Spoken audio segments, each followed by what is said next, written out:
আসসালামু আলাইকুম। আপনারা অনেকে আমাকে ভ্যাকসিনের ভিডিও দিতে বলছেন যে আমি কোন সময় গরুকে কোন টিকা দেই। তো আপনারা দেখতে পাচ্ছেন এখানে একটা ভ্যাকসিন, এটার নাম হলো লাম্পি ভ্যাক্স। এটা হলো লাম্পি স্কিন ডিজিজের একটা ভ্যাকসিন অথবা এলএসডি যেটাই বলেন। তো বর্তমান প্রচন্ড মাছি, আপনারা জানেন, আপনারা নিজেও আমার কাছে সমাধান চান যে অতিরিক্ত খামারে মাছি কি করবেন। এই মাছি কিন্তু রোগ জীবাণু বহনের প্রধান উৎস। অর্থাৎ এই সময়টাতে প্রচুর মাছি হয়, আর এই মাছির কারণে এলএসডি রোগটা দ্রুত ছড়ায়। আপনি দেখবেন যে আপনার খামারের আশেপাশে যদি কোনো গরুর লাম্পি স্কিন ডিজিজ হয়, সেই স্কিন ডিজিজ কিন্তু আপনার খামারে চলে আসতেও সময় লাগে না, অর্থাৎ খুব দ্রুত এটা ছড়িয়ে যায়। আর আশেপাশে কোনো গরুর যদি এই সমস্যাটা হয় তাহলে কিন্তু তার পাশে যে গরুগুলো থাকে, কম বয়সী যে গরুগুলো, এগুলো খুব দ্রুত এটাতে আক্রান্ত হয়। অর্থাৎ এলএসডি কিন্তু কম বয়সী গরুকে সব থেকে দ্রুত আক্রান্ত করতে পারে, আর দুর্বল গরুকে একটু দ্রুত আক্রান্ত করে। তো আমার খামারে মোটামুটি 10টা নতুন গরু আছে। এই 10টা গরুর জন্য আমি লাম্পি স্কিন ডিজিজের যে এলএসডির যে ভ্যাকসিন, লাম্পি ভ্যাক্স, এটা এনে রাখছিলাম। তো এটা আমি করতে পারিনি এতদিন, কারণ কৃমি মুক্ত করছিলাম। তো কৃমি মুক্ত করা শেষ, এখন আমি এটাকে করব।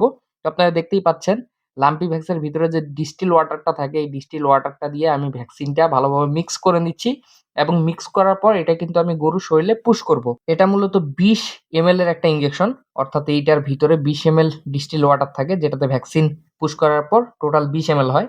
তো এই 20 ml টোটাল 10টা গরুকে দেওয়া যায়, একটা গরুকে 2 ml করে করতে হয়। আমি আবারও বলি, এই ভ্যাকসিনটার নাম হলো লাম্পি ভ্যাক্স, যেটা 2 ml করে প্রত্যেকটা গরুকে করতে হবে। এবং আমি এখন 10টা গরুকে এই ভ্যাকসিনটা করব। এটার দাম, অনেকে বলবেন যে এটার দাম কত, এটার আসল দাম সম্ভবত আমি যেটা জানি 2350 টাকা। যদিও বা আমি এটা 2400 টাকা দিয়ে কিনেছিলাম আরো 3 মাস আগে, তখন লাম্পি সিজন ছিল না। কিন্তু আমি তারপর কিনছিলাম, কারণ সিজন টাইমে এই লাম্পি ভ্যাক্স পাওয়া যায় না। এই জন্য আমি এটা কিনে ফ্রিজে রেখে দিছিলাম। এখন আমি এটা ব্যবহার করতেছি।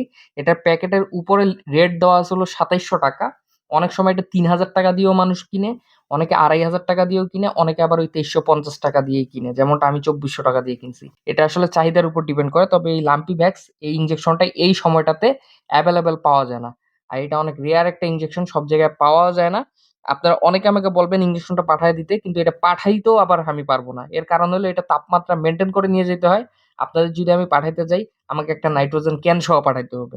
মানে এটা পাঠানো পসিবল না। আপনাকে নিলে অবশ্যই ফার্মেসি থেকেই নিতে হবে। ফার্মেসির ফ্রিজ থেকে আপনাকে বের করে দিবে। আপনি সাথে এক টুকরা বরফ নিয়ে সাথে সাথে আবার সেটা যায় করে দিতে হবে আপনাকে, অথবা ফ্রিজে আবার সংরক্ষণ করতে হবে।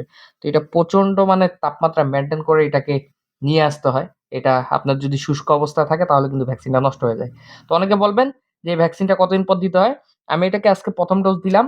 যদি পারি বুস্টার ডোজ দিব, এমনকি নাও দিতে পারি। তবে আমি একটা কথা বলতে পারি, আপনারা যদি গরুকে যদি এই লাম্পি ভ্যাক্স করেন এবং 15 দিন পর যদি আরেকবার বুস্টার ডোজ করেন, ইনশাল্লাহ সেই গরু লাম্পি হবে না, ইনশাল্লাহ।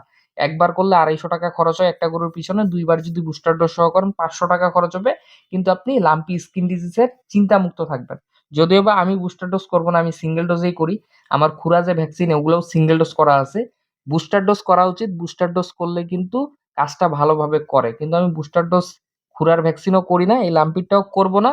এইভাবেই দিব, যেহেতু দামি ইনজেকশন। কারণ আমার এখানে সচরাচর লাম্পি হয় না, এখন পর্যন্ত হয় নাই। ইনশাল্লাহ হওয়ার ঝুঁকিটা কম, যেহেতু আমি পরিষ্কার পরিচ্ছন্ন রাখি সবসময় খামার। কিন্তু তারপর রিস্ক নেওয়া তো ঠিক না, কাজে রিস্ক নিবও না। কিন্তু আমি বুস্টার ডোজটা করব না, আমি সিঙ্গেল ডোজেই রেখে দিব, যেহেতু আমি পরিষ্কার পরিচ্ছন্ন রাখি।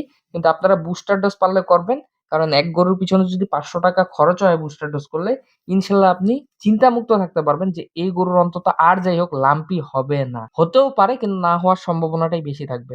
তো ভিডিওটা থেকে যদি কিছু শিখতে পারেন, অবশ্যই আমার চ্যানেলটা সাবস্ক্রাইব করে রাখবেন, পাশাপাশি ভিডিওতে একটা লাইক দিয়ে রাখবেন। সবাই ভালো থাকবেন, সুস্থ থাকবেন। আসসালামু আলাইকুম। আর আরো একটা জিনিস বলে নেই, যেটা বলিনি, সেটা হলো এই ভ্যাকসিনটা অবশ্যই চামড়ার নিচে করতে হবে, চামড়ার নিচেই করবেন।